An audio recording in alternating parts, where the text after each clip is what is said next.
Hello, and welcome to my reading of The Telltale Heart by Edgar Allan Poe.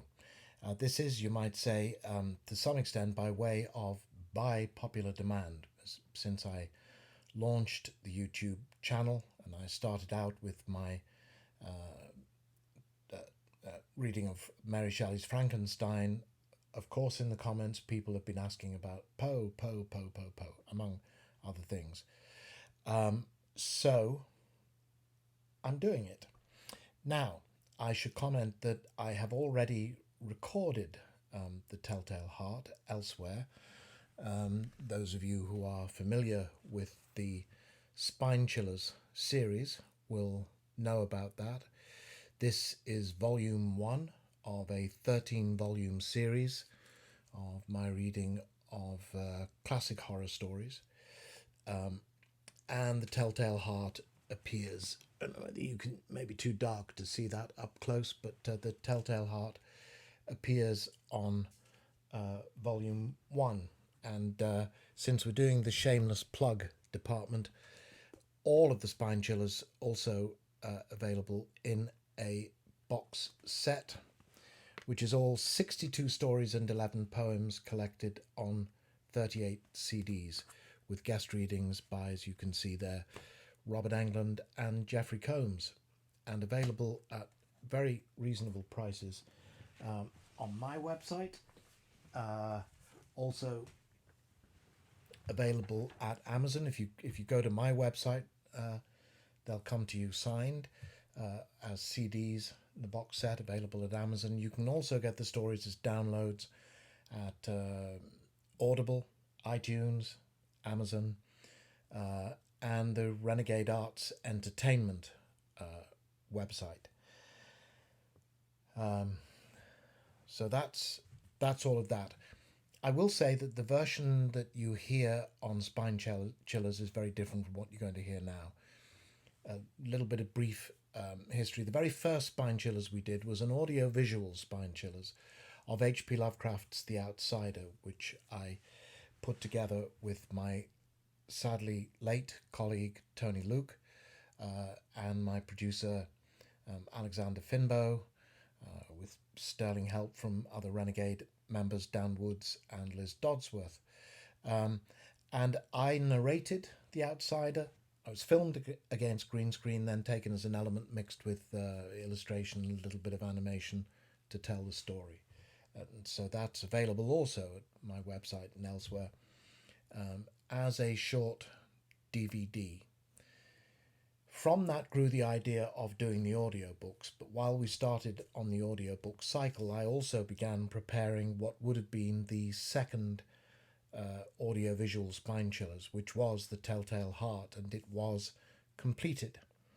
But it has sadly become, there was one guy who worked on it who completely screwed the whole thing, and it is mired in technical difficulties, and I don't think it's ever going to see the light of day. So fundamentally, was it done over? We've tried hard, but I don't think it's going to happen. But what you hear on the Spine Chillers CD is effectively the soundtrack of that. So there's music on it, there's sound effects on it, there's treatment of the voices. There's multi-tracking of my voice in places for dramatic effect, and also I slightly edited the text for dramatic purposes because I approached it like putting a screenplay together, really. So it's not the complete full text that Edgar wrote. Shame on me. Sorry, Edgar. So that is very different from what you will get here, which is me reading.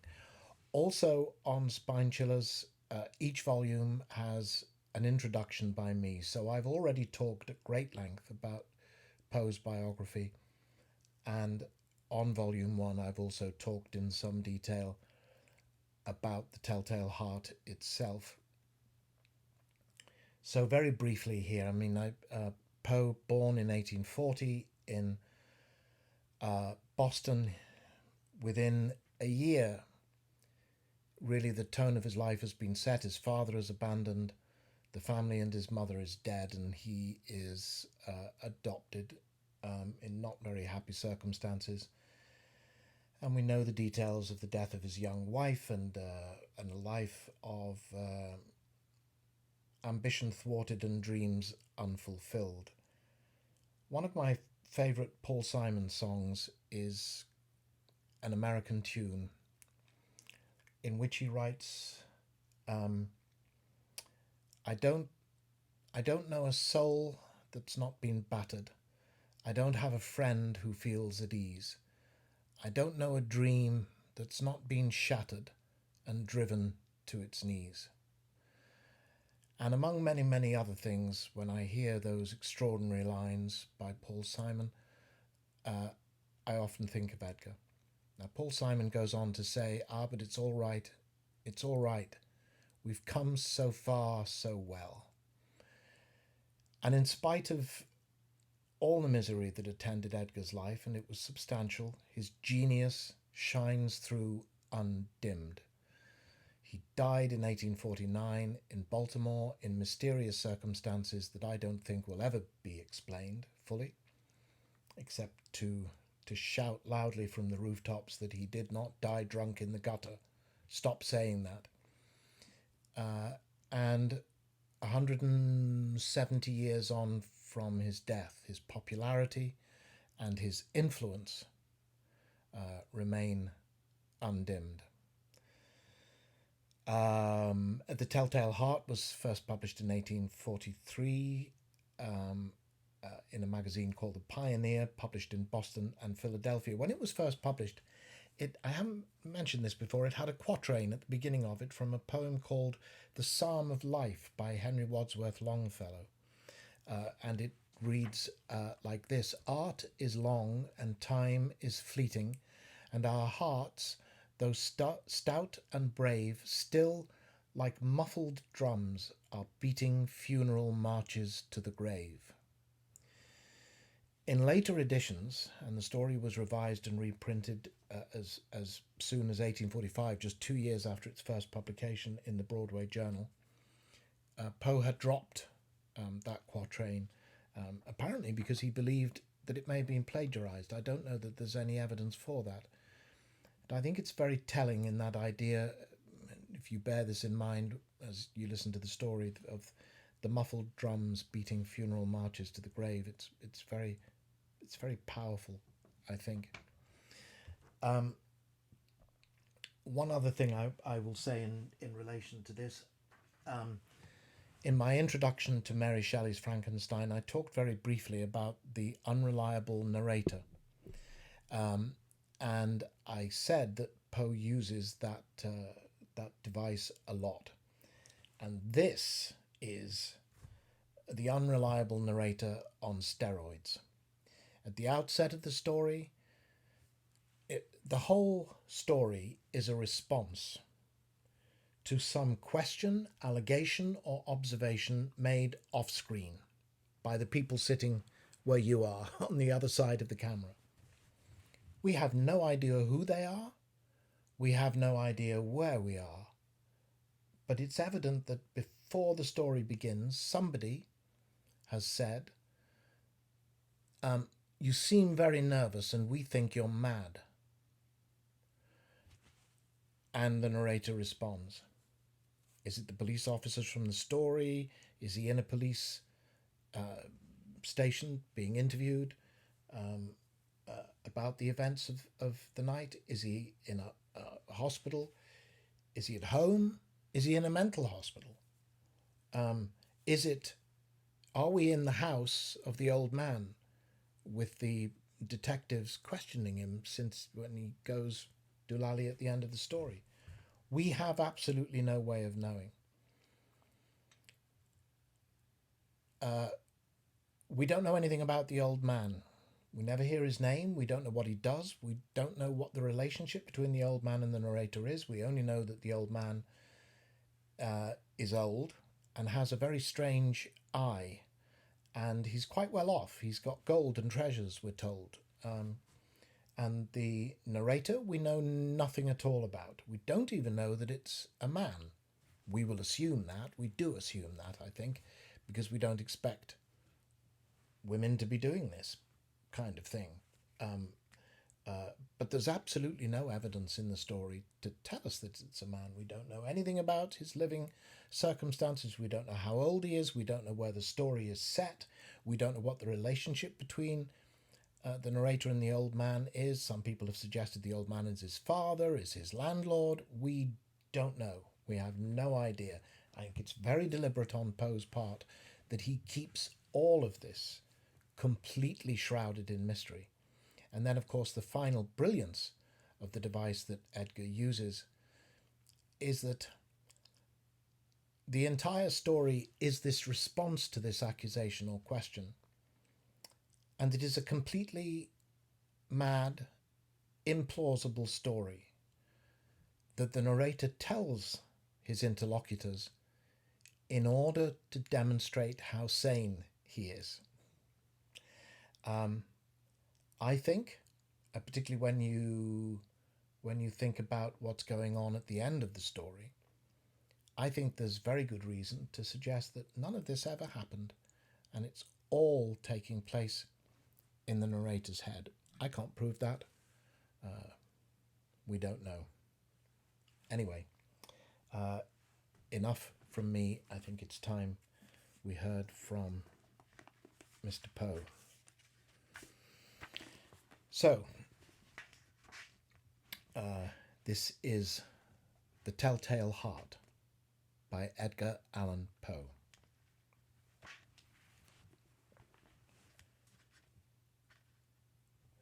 True, nervous, very, very dreadfully nervous I had been and am.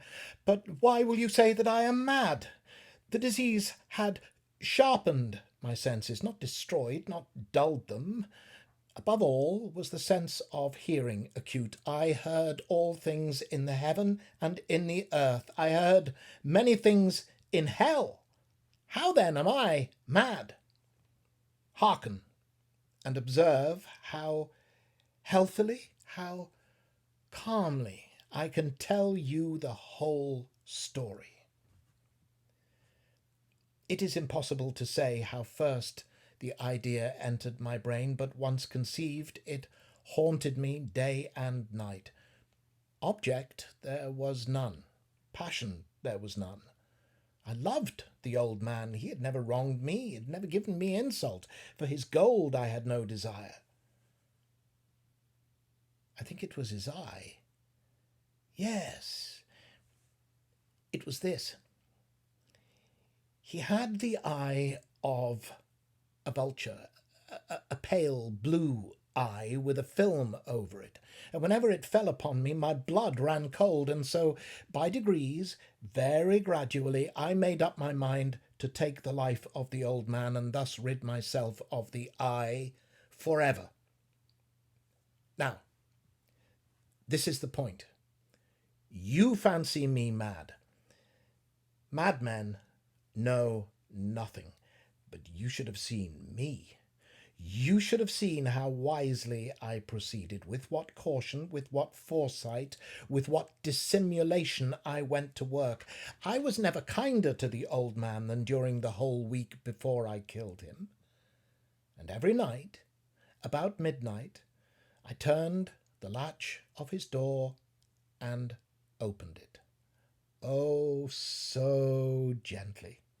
And then, when I had made an opening sufficient for my head, I put in a dark lantern, all closed so that no light shone out. And then I thrust in my head. Oh, you would have laughed to see how cunningly I thrust it in. I moved it slowly, very, very slowly, so that I might not disturb the old man's sleep. It took me an hour to place my whole head within the opening, so far that I could see him as he lay upon his bed. Would a madman have been so wise as this? And then, when my head was well in the room, I undid the lantern, cautiously, oh, so cautiously, for the hinges creaked. I undid it just so much that a single thin ray fell upon the vulture eye.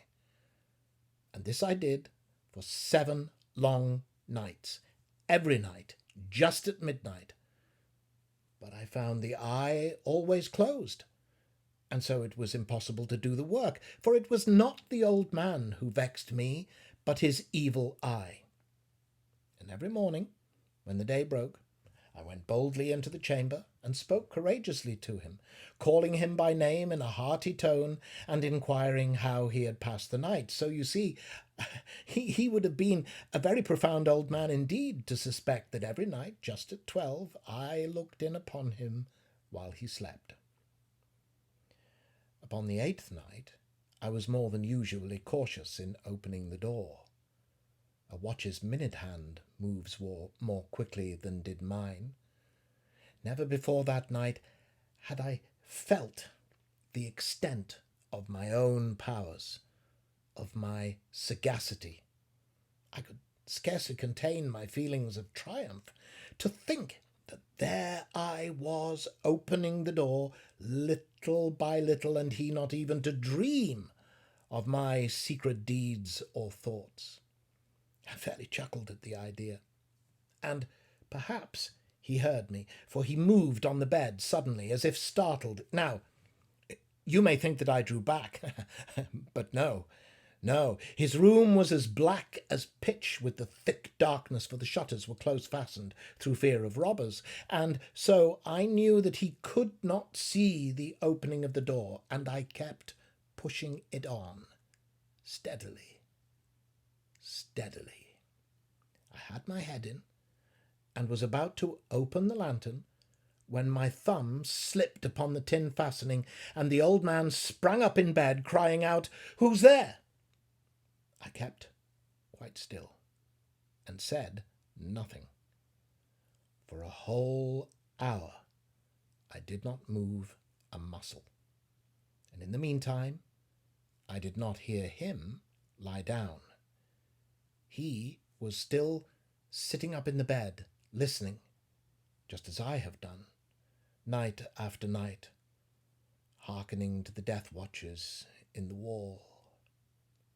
Presently I heard a groan, and I knew it was the groan of mortal terror. It was not a groan of pain or of grief. No, it was the low, stifled sound that arises from the bottom of the soul when overcharged with awe. I knew the sound well. Many a night, just at midnight, when all the world slept, it has welled up from my own bosom, deepening with its dreadful echo the terrors that distracted me. I say I knew it well. I knew what the old man felt, and pitied him, although I chuckled at heart. I knew that he had been lying awake ever since the first slight noise when he had turned in the bed. His fears had been growing upon him ever since. He had been trying to fancy them causeless, but could not. He had been saying to himself, "It is nothing but the wind in the chimney. It is only a mouse crossing the floor, or it is merely a cricket which has made a single chirp." Yes, he had been trying to comfort himself with these suppositions, but he had found all in vain, because death, in approaching him, had stalked with his black shadow before him and enveloped the victim. And it was the mournful influence of the unperceived shadow that caused him to feel, although he neither saw nor heard, to feel the presence of my head within the room. When I had waited a long time, very patiently, without hearing him lie down, I resolved to open a very, very little crevice in the lantern. So I opened it. You cannot imagine how stealthily, until, at length, a simple, dim ray, like the thread of a spider, shot out from the crevice and fell full upon the vulture eye. It was open, wide open, and I grew furious as I gazed upon it. I saw it with perfect distinctness, all a dull blue with a hideous veil over it that chilled the very marrow in my bones, but I could see nothing else of all the old man's face or person, for I had directed the ray, as if by instinct, precisely upon the damned spot. And have I not told you that what you mistake for madness is but over-acuteness of the senses? Now, I say, there came to my ears a low, dull, quick sound, such as a watch makes when enveloped in cotton. I knew that sound well, too. It was the beating of the old man's heart. It increased my fury as the beating of a drum stimulates the soldier into courage. But even yet, I refrained and kept still. I scarcely breathed. I held the lantern, motionless. I tried how steadily I could maintain the ray upon the eye. Meantime, the hellish tattoo of the heart increased. It grew quicker and quicker and louder every instant. The old man's terror must have been extreme. It grew louder, I say, louder every moment. Do you mark me well? I have told you that I am nervous. So I am. And now, at the dead hour of the night, amid the dreadful silence of that old house, so strange a noise as this excited me to uncontrollable terror. And yet for some minutes longer I refrained and stood still. But the beating grew louder, louder. I thought the heart must burst. And now a new anxiety seized me. The sound would be heard by a neighbour. The old man's hour had come. With a loud yell, I threw open the lantern and leapt into the room. He shrieked once only. In an instant, I dragged him to the floor and pulled the heavy bed over him. I then smiled gaily to find the deed so far done. But for many minutes the heart beat on with a muffled sound. This, however, did not vex me. It would not be heard through the wall. At length it ceased. The old man was dead. I removed the bed and examined the corpse. Yes, he was stone dead. I placed my hand upon the heart and held it there for many minutes. There was no pulsation. He was stone dead. His eye would trouble me no more. If you still think me mad, you will think so no longer when I describe the wise precautions I took for the concealment of the body. The night waned, and I worked hastily, but in silence. First of all, I dismembered the corpse. I cut off the head, and the arms, and the legs. I then took up 3 planks from the flooring of the chamber and deposited all between the scantlings. I then replaced the boards so cleverly, so cunningly, that no human eye, not even his, could have detected anything wrong. There was nothing to wash out, no stain of any kind, no blood spot whatever. I had been too wary for that. A tub had caught all. When I had made an end of these labours, it was 4 o'clock, still dark as midnight. And as the bell sounded the hour, there came a knocking at the street door. I went down to open it with a light heart, for what had I now to fear? There entered 3 men who introduced themselves with perfect suavity as officers of the police. A shriek had been heard by a neighbour during the night. Suspicion of foul play had been aroused. Information had been lodged at the police office, and they, the officers, had been deputed to search the premises. I smiled, for what had I to fear? I bade the gentleman welcome. The shriek, I said, was my own. In a dream, the old man I mentioned was absent in the country. I took my visitors all over the house. I bade them search well. I led them at length to his chamber. I showed them his treasures, secure, undisturbed, In the enthusiasm of my confidence, I brought chairs into the room and desired them here to rest from their fatigues, while I myself, in the wild audacity of my perfect triumph, placed my own seat upon the very spot beneath which reposed the corpse of the victim. The officers were satisfied. My manner had convinced them. I was singularly at ease. They sat, and while I answered cheerily, they chatted of familiar things. But ere long I felt myself getting pale and wished them gone.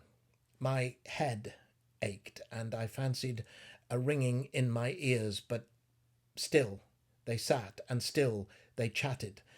The ringing became more distinct. It continued and became more distinct. I talked more freely to get rid of the feeling, but it continued and gained definiteness until at length I found that the noise was not within my ears. No doubt I now grew very pale, but I talked more fluently and with a heightened voice, yet the sound increased, and what could I do? It was a low, dull, quick sound, much such a sound as a watch makes when enveloped in cotton. I gasped for breath, and yet the officers heard it not. I talked more quickly, more vehemently, but the noise steadily increased. I arose and argued about trifles in a high key and with violent gesticulations, but the noise steadily increased. Why would they not be gone? I paced the floor to and fro with heavy strides, as if excited to fury by the observations of the men, but the noise steadily increased. Oh, God, what could I do? I foamed, I raved, I swore, I swung the chair upon which I had been sitting and grated it upon the boards, but the noise arose over all and continuously increased. It grew louder, louder, louder, and still the men chatted pleasantly and smiled. Was it possible they heard not? Almighty God, no, no, they heard. They suspected. They knew. They were making a mockery of my horror. This I thought, and this I think. But anything was better than this agony. Anything was more tolerable than this derision. I could bear those hypocritical smiles no longer. I felt that I must scream or die. And now, again, hark, louder, louder, louder, louder! Villains, I shrieked, dissemble no more. I admit the deed. Tear up the planks. Here, here. It is the beating of his hideous heart.